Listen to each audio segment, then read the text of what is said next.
partners, welcome. This is the Expanse podcast, and we are three people who love watching Expanse, the TV series, and one among us also likes to read the book. So, this podcast is going to be about watching the series, commenting on each of those episodes for whatever we find interesting. Maybe we'll talk about the story structure. First, who are we? Let's talk about that. My name is Bala. I like science fiction.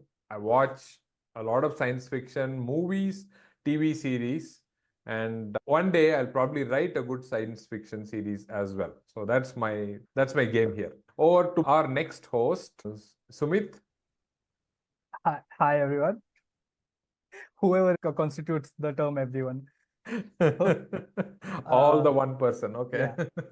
So I think that description is common for all of us. I also like science fiction, books, movies, TV shows, anything, and basically anything that expands your imagination. And I also try to write science fiction. I'm working on a science fiction novel. So that's my general interaction with this particular genre. Over to you, Parvati. Hi everyone, all of you 1.5 people watching. I'm Parvati. Like the other two guys, I love science fiction. I think I've been reading them since I was 6 or 7 because I really enjoy this genre and I like scaring myself going off into deep space and I love writing it also. Yeah, so the Expanse is just right up my alley. Let's talk about what is this podcast all about. What does one get out of listening to us on this podcast? If you have not watched the series, you will be motivated to watch it. I think I watched it post COVID or around the time of COVID when it was released. But I was catching up all the time. And by the time I got to the last season, it was already done and dusted. Everybody had even forgotten about it. But I was going crazy about it when all the truff was gone. When everybody had hit the truff, I was picking up. And then I started talking to different people and they said, "Oh yeah, I love that series. It was so good." Like, why are you referring to it was? Then I realized it's already done and dusted. I think you will get the same enthusiasm that I got when I watched it, even though it wasn't live on the air. That's what we want you to do. Go watch the episode after you've heard us talk about it. What's your motivation? Why should people watch it, Sumit? The Watch this same podcast. reason where or this podcast, I think this podcast should be a companion piece to the people watching. This particular episode will be something for them to whet their appetite so that they can get excited about the show. And the format of this will keep it one episode at a time. So we'll give you a homework of one episode, then you watch it and then join with us in discussing the things. So why they should watch this podcast is I think it's one of the best sci-fi anything that's created ever. And it's one of the best adaptations. I think probably top tier adaptation of a book to screen that I've seen. And they have interpreted it in their own way and they have played around with it in their own way to match the screen, match the format that they were playing in. So I like the show a lot, if you can't tell already. Yeah, Parvati, what do you think about it?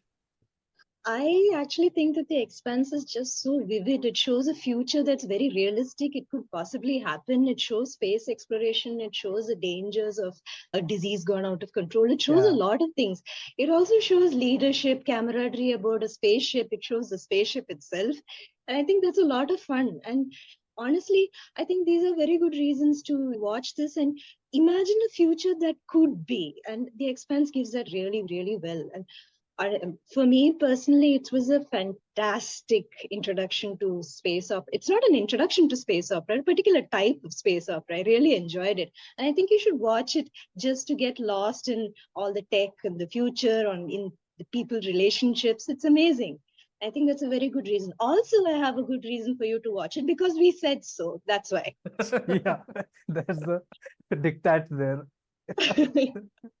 We can draw parallels to a lot of things, but with Yeah. fantasy, it has like a Game of Thrones kind of on the surface level where there is Correct. politics, internal politics of the people there, and there is also an external threat that people don't know about. Like in the Yep. Game of Thrones, it was the White Walkers. In the Expanse, there is something, we won't say what, but there is Yeah. something there that is looming.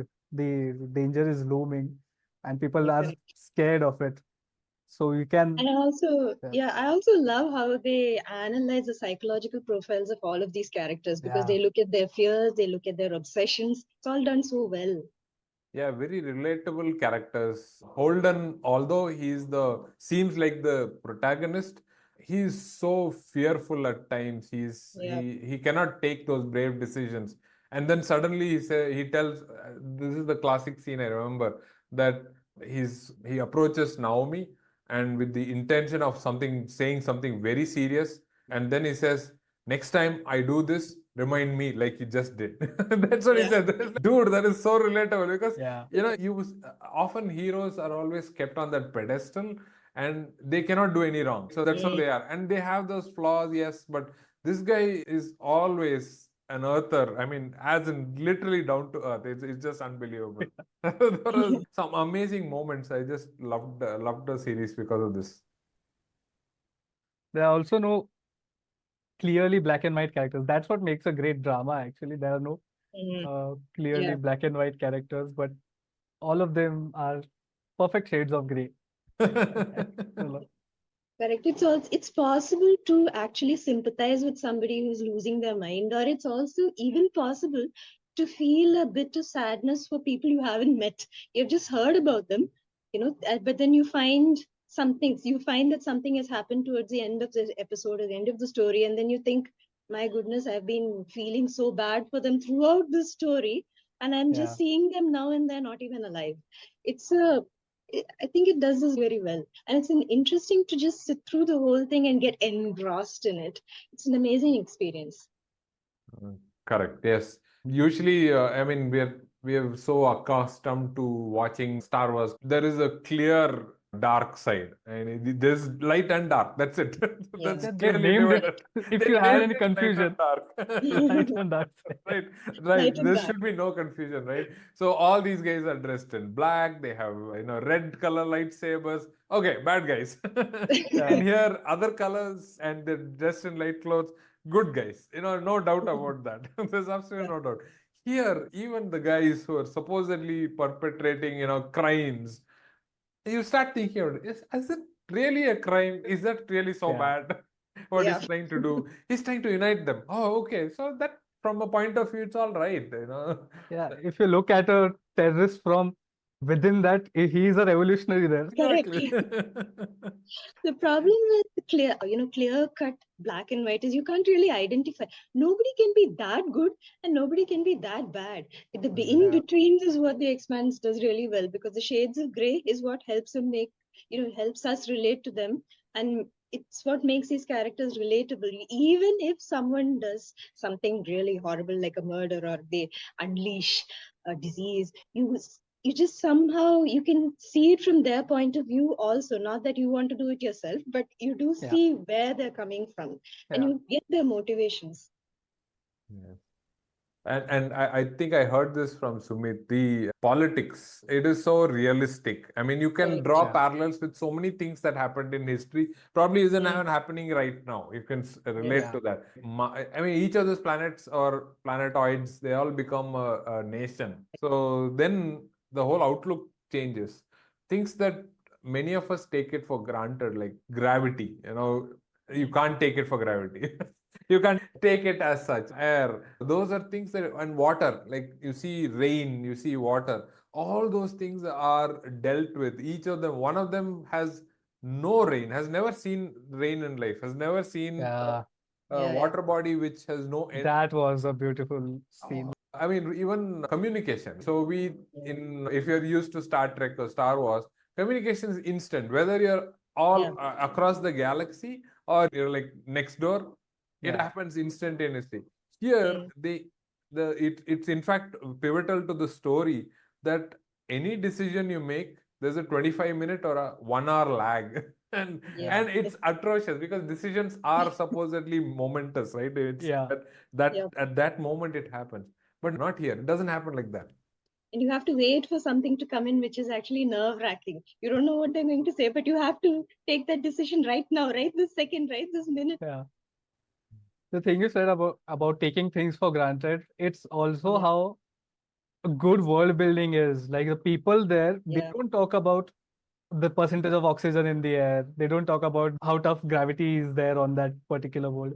They do that day to day without thinking about it as we do. So the writers of the book and the show have to keep that in mind. The world has to be built because we are the external observers. We are looking at it from all the aspects.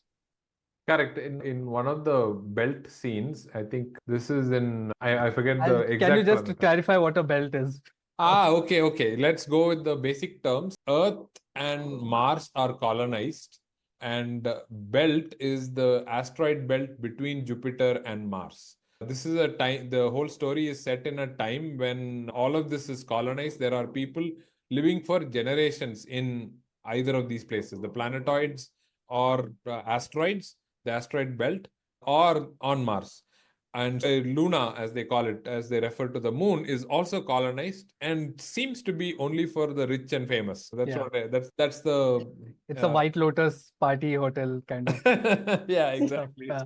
It's one of those Yeah. things. Now the basics are out of the way. So belters, as they are called, and they've been in that low gravity environment for generations. Yeah. I guess 100 years at least. So they're accustomed to that, to low gravity situation.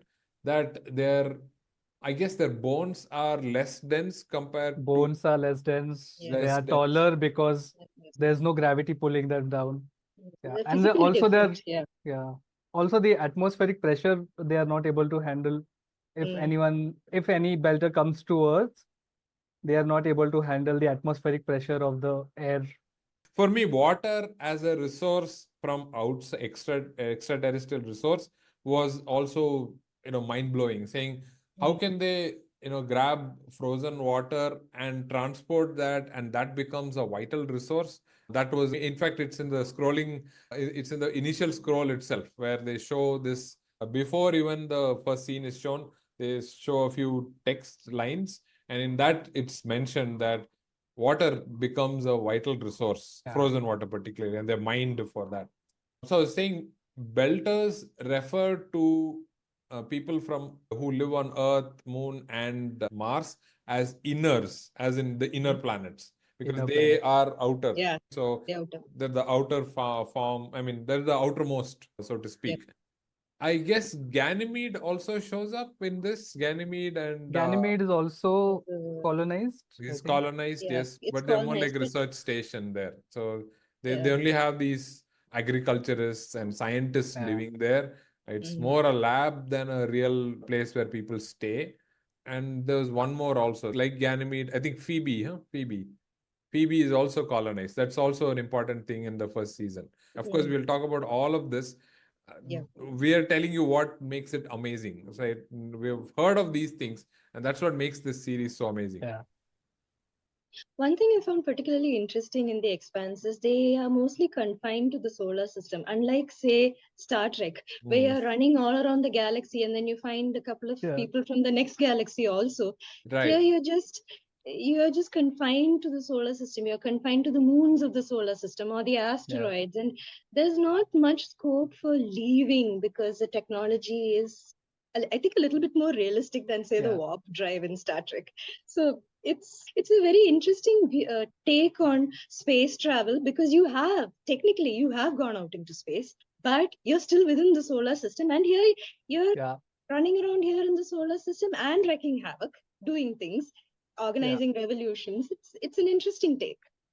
Other sci-fi treats the universe as if it's Yeah. as if it's nothing. But As if it's here nothing. you can see I'm trying not to use the word expanse, but it comes up organically. So what do I do? But it comes the hugeness of the solar system. Like there are empty spaces in between where nothing is there. And it also focuses on one thing, because humans are colonizing different worlds within the solar system. Humans have become physically different. So the aliens are humans themselves. You don't Yeah. actually need people with tentacles and all that, because the humans are there. We will adapt to various Yeah. worlds, look different, be different, speak differently. And they're still human and they are alien at the same time. If not for anything, watch it for Bobby Draper. Okay, I'm a big Bobby Draper fan. She is so cool. She's a Martian and so focused, so strong, and unbelievable character. Unfortunately, she comes only in season 2, so you'll have to wait the entire season. I can guarantee you'll become a Bobby Draper fan. Yeah. Yeah, so talking about the gadgets that were used in the Expanse, do you guys recall which ones are your favorite? I don't. You One don't of the recall. reasons we started I joined this podcast is because I want to watch the show again. And I, Me too. because it's, uh, there's huge gaps in my memory when I watched it, because I think it was again COVID times when I watched Yeah, lots of me stuff, too. and yeah. So I Okay. need to, I want to get back into this world again. Honestly, in my I memory, one of the biggest things that I remember is just that I enjoyed it a lot. And we have to get back to the details. I think oh several yes. rewatches actually. Yes. So some of the things I can recall, I know, I think I watched it much later than you guys, so I still remember a few things like the Medivac.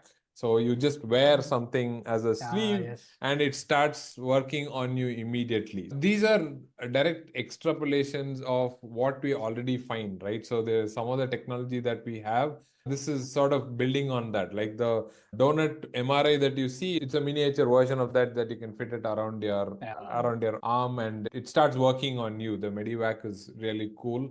Spacing is a verb here, and it's a bad thing. If you're spaced out, that's your last breath of air that you will ever breathe. Those are some things that I remember from the series.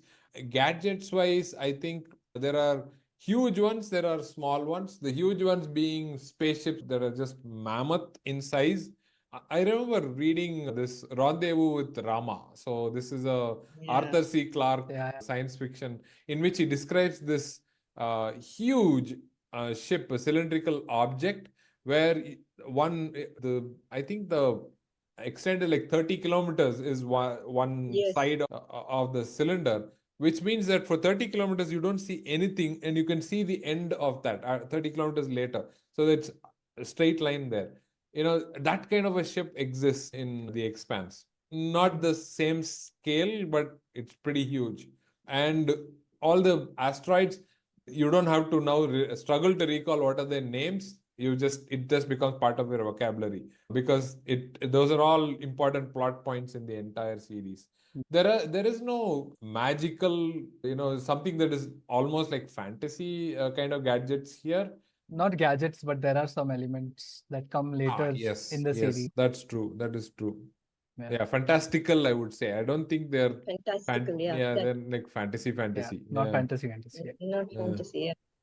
Yeah. I think they are just so fantastical to us that it looks like fantasy, but it's not really. There will be plausible explanations for them. Yeah. Within the realms of the reality that they have created. Correct. Yeah, correct. Yeah. There is an explanation. Yes, the modding of human body. So that's one more thing that you can see at some point of time. You'll see that. And that's also important for certain episodes and certain characters also. I remember some character like that. Modding. Oh, the coolest gadget of them all is the hand terminal. I don't know if you guys remember this. Hand terminal is a phone which is transparent like a glass, but it can be your own and you can carry it anywhere. If you lose it, you just pick up another terminal and just transfer everything right there instantly. You don't even have to sync it up or anything. It's just ready for you. You just pick up another terminal, it's yours. So the hand terminal is a cool gadget. It's actually a very livable world. You would like to see what it's like over there because of all of these gadgets, and the politics are messy. They're very deep, they're very messy, but it's still intriguing. I would have liked to see what it was like. If I were living there, I would like to see how all of this plays out. So that way, and definitely I need a lot of gadgets. Absolutely. You need to be the cream of the crop. Yes. Yes. Right at the top. Yeah. The politics also I think I was talking to Bala, like people from Earth colonized Mars and then Mars Mm, declared independence, like how correct. the American Revolutionary War. And Yeah, you can can't draw stand each parallels. other also. Yeah. Yeah, there is a polite way to refer to each other, and there is this slangish way to refer to each other. Like Yeah. Each other. Martians are called dusters, right? That's a Yeah. bad thing to call. Yeah. You can't call Yeah. them dusters. The way the language is also used is so Oh, beautiful. yeah, yeah. Yes. Especially It is. belt. I think the Oh, most fascinating thing belt. for me Yes. is the belt. Yes. How the Yes. people there, because it's like an alien civilization, but no, these are It's humans. they're humans and they talk Yeah. so differently, but you can still understand them. You know it's Yeah. different, but you can still understand. Sasake, Yeah. Sasake. The Belter Creole. I think the creator called it Yeah. Belter The Creole. Creole, Creole, yes. yes. Yeah. Like it's Baratnas. yeah. All And they of have the that drawl. yeah. Yes, they do. Everyone has that accent, but that Belter accent. Yeah, Yeah. it's so amazing. Naomi's accent is the least affected because I think she's made a it's like she doesn't live in the belt anymore and she doesn't associate Yeah. herself with the belt Mm, anymore. So yeah. her accent also shows in that she's more British than the Yeah. belter in her way. I mean, she is British, but even in the character wise, she's not hardcore belter accent like you see with the others. Yeah. There also I can this is not a direct parallel, but you can draw parallels with the slave trade and how people were used as commodities. And when they are finally a little bit free, they try to distance themselves from the colonizers. Like I see the belt that way, that they are trying to Yeah. establish their own identity. Even the way they count the years, like the way they count the person's age, Oh yeah. Mm, they say you shouldn't yeah. count yourself in the Earth years. Yeah. how Yes. Earth rotates around its axis. That is, you are doing the colonizers' bidding in that way. Yeah, we can relate to Yeah. that. For a long time in India, the budget started at 5:30 p.m. or something like that. Every budget was presented. Yeah.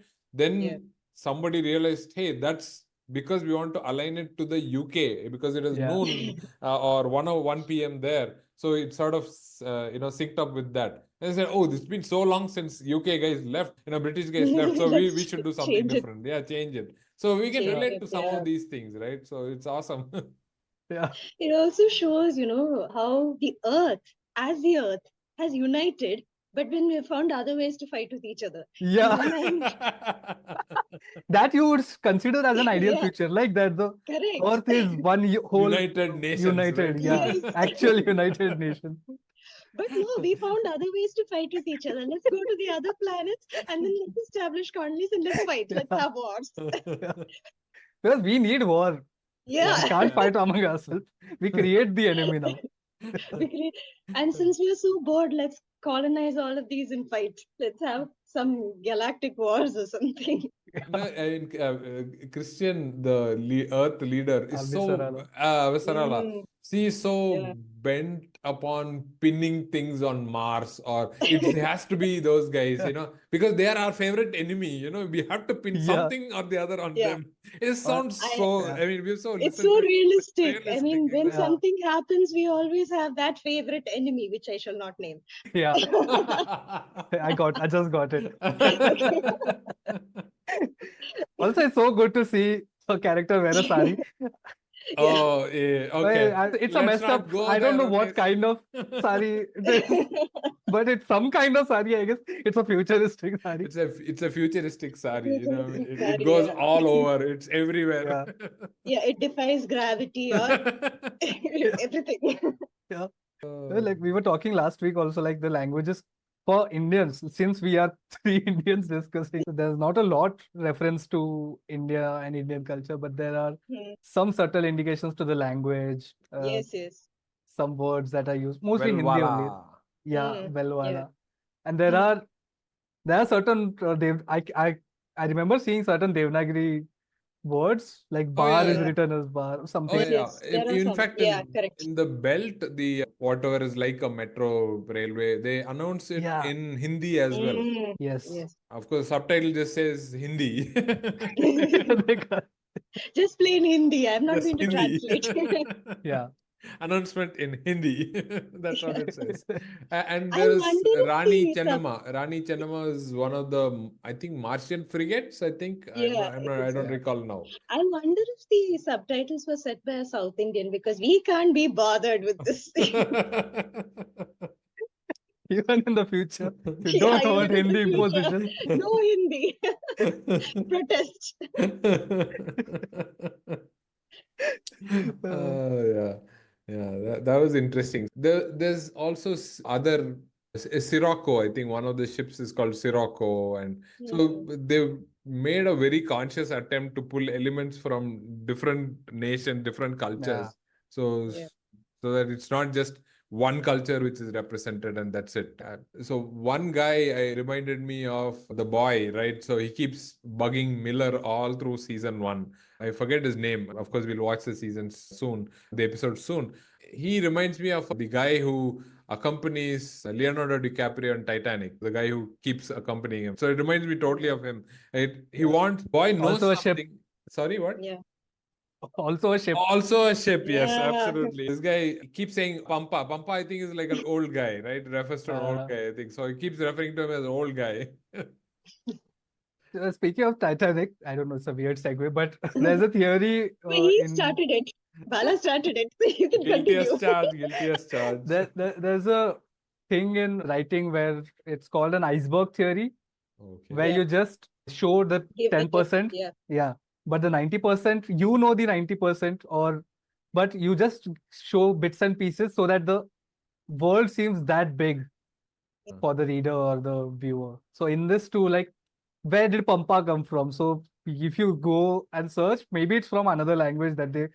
So even if they have not researched that deeply as we think they have, but the illusion is nicely created that this is a world. They have. Yeah. It's one thing I like, is that there's a lot of diversity, but it doesn't feel like they've just tacked it on for the sake of it. It's not like they've done it in a natural way. Some of these stories, when you watch them, you feel that the diversity has been included in there because they're ticking off a checklist. Now we'll do this, and then we'll include it, and then we'll tick that off, and then we'll include it. This seems more natural.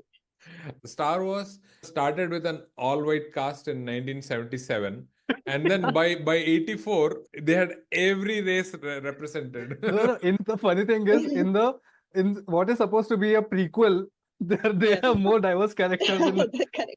Oh yeah, Than the original. than the original. But it feels stacked on that way. In this, it's much more natural and it's much more inclusive also. As I think we are people of color. It feels like it's not being pandering that way too. And a few bizarre concepts like James Holden has what, 7 parents or 8 parents? Yeah. No, 7 or More 8. than that? Yeah, 7 or 8. And 7 or 8. Huh? he calls his mom because she was the one who gave birth to him. Yes. That's why he calls her mom. Otherwise, he has genes from 6 or 7 or 8 people. I don't remember now. There's upwards of 7. I remember that. So that's a very bizarre concept. The first time I read it actually in the book, I read it first in the book, and I thought I must have read this wrong. It can't be. And then I had to reread it. Yeah, it just Parvati shows got how stumped in a show about. I did. This is the most unbelievable thing.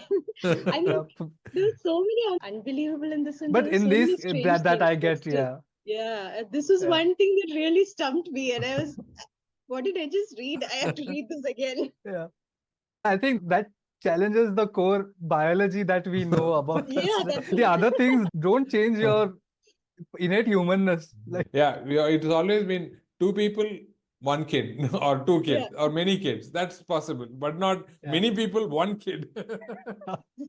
I had actually read much before this. I had read a story where a character had 3 parents, and that was too much for me. So you can imagine what I went through with this. Oh yeah.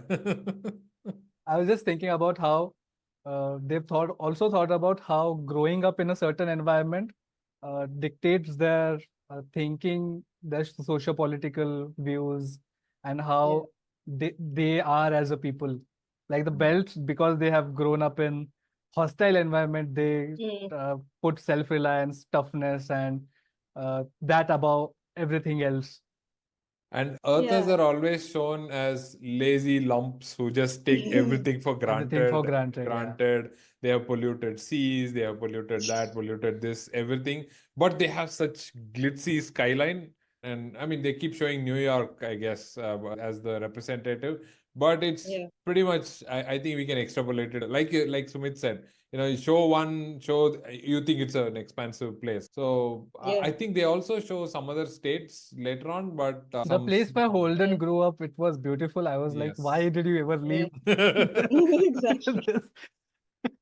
It does show the resentment of these colonized worlds Yeah. towards the earth, because the earth is the mother planet. It has all the civilizations, it has the wealth, it has this, it has that, and the rest of them, they're out there trying to recreate their lives and the history. So there is that simmering resentment which is shown. Yeah, which is also very relatable. Yes, very relatable. Whenever we go outside and we go to the UK especially and see Yeah. the things there, I remember where this came from. Yeah, exactly. And Just it's not 150 supposed to years be here. ago. Yeah. Just Yeah. 150 years ago. Wasn't this in there? Yeah, This is, this Or... is that other place. yeah, It's not supposed to be here. yeah. I also like to note that the creators, the writers of the show, Mark Fergus and Hawk Osby, also wrote Children of Men, one of the Oh, best sci-fi movies ever made. okay. They don't go beyond the solar system at all, right? In this, Yeah, No, I They're- don't. they I yeah, stay don't within. remember. Yeah, Yeah, I think they the just stay. farthest they've gone is as far as Jupiter, if I'm not wrong. I Yeah. don't remember yeah. them even thinking about Saturn. Yeah. Then there is something that happens later in the season, Ah, yes, yes, Yeah. of but we don't. course. No, we will when we get there, we'll talk about Yeah. it. Yes, Yeah. yes, yes. One, I guess one of the last few questions I have, this is for Parvati. So Uh-huh. you've read the book, you've Yeah. seen the series. It's often said, and this is that the book was way better than the movie/TV series. Yeah. What's your opinion? I think they're equally good, because you see, the book has its own charm. It's written in a very, vivid way. You can imagine everything that's happening in the book, and it also gets pretty scary. The series follows the book pretty well. I think the first season comes up to half of the first book, so there is plenty shown, and it follows it pretty closely. I honestly, I appreciate both of them. They're both Okay. creatively different, but they're also similar because they're based off the book. The series is based off the book, so there is that similarity, and they followed it really well. And at the same time, there is that creative independence that they've taken with the series. So I really appreciate both, and I enjoyed both a lot. Okay, okay. So, with one last question for you. You were Yes. watching it as it was being released, right? That's what I remember you First saying. 3 seasons, I think, first 2 or 3 seasons I binged. Okay. Then, as it came out on Prime, Oh, okay. I Was think there Prime like Sci-Fi cancelled it after Sci-Fi is a channel. SYFY, right? SYFY. Yeah. It was Right. originally Okay. there. They cancelled it after 3 seasons, Okay. and there was a lot of hullabaloo on Twitter saying, "Bring it back, bring it back." Then George R.R. Martin tweeted Jeff Bezos saying, "This Oh. is my favorite show. Bring it back." Oh, wow. Then it went on Amazon Prime. This I would never have known. Okay. So after the third season, they put the 3 seasons there, and they've started developing the fourth season. Fourth, okay. So a question was there a lot of talk about it in your circles when it was being like hyped up, saying, "Oh, I'm waiting for the next one. I'm waiting for the next one," kind of a thing. No, Or I think was it a cult I classic? just saw this. It was I think it still remains a cult classic. Cult classic, okay. Yeah, because there is no talk of it. There is some talk of it when the seasons come out, especially in Twitter and Reddit. And during this particular cancellation, there was a lot of chatter.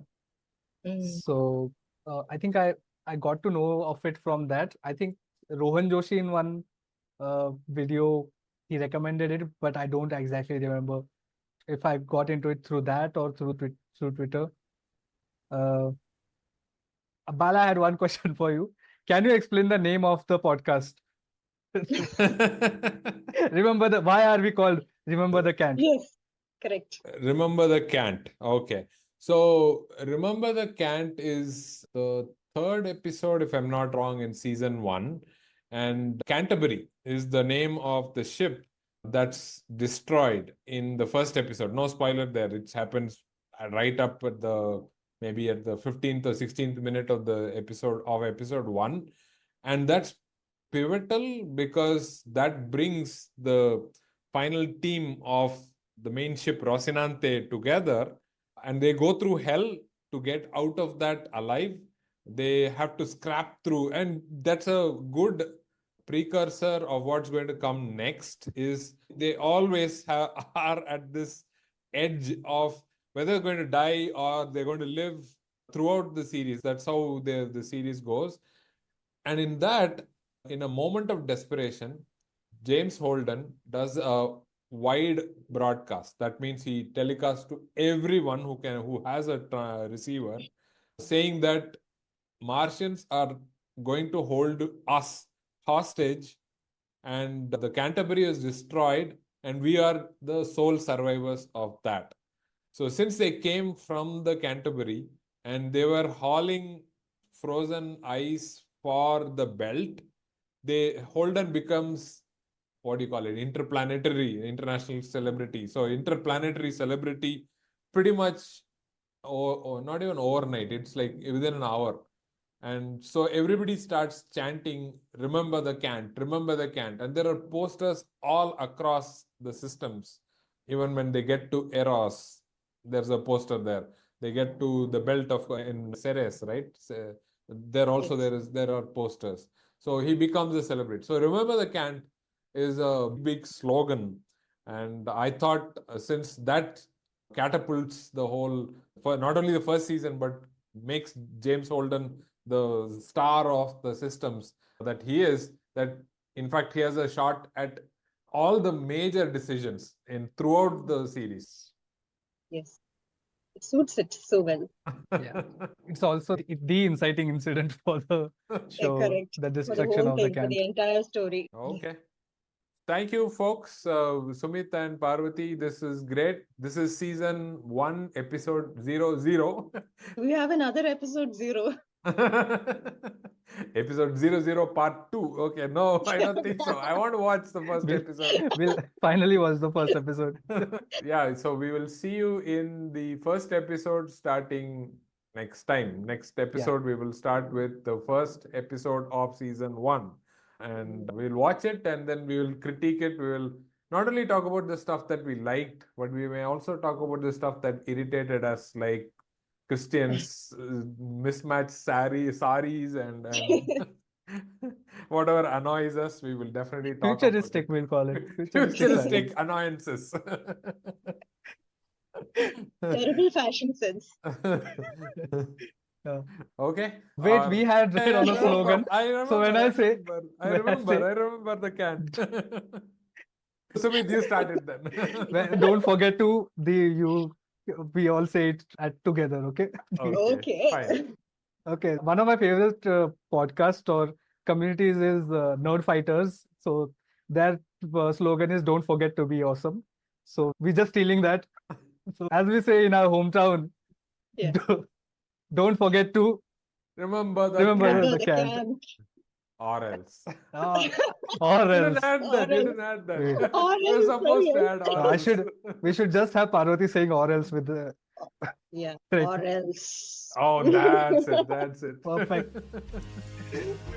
Okay, bye everyone. Bye, everyone. Bye, everyone.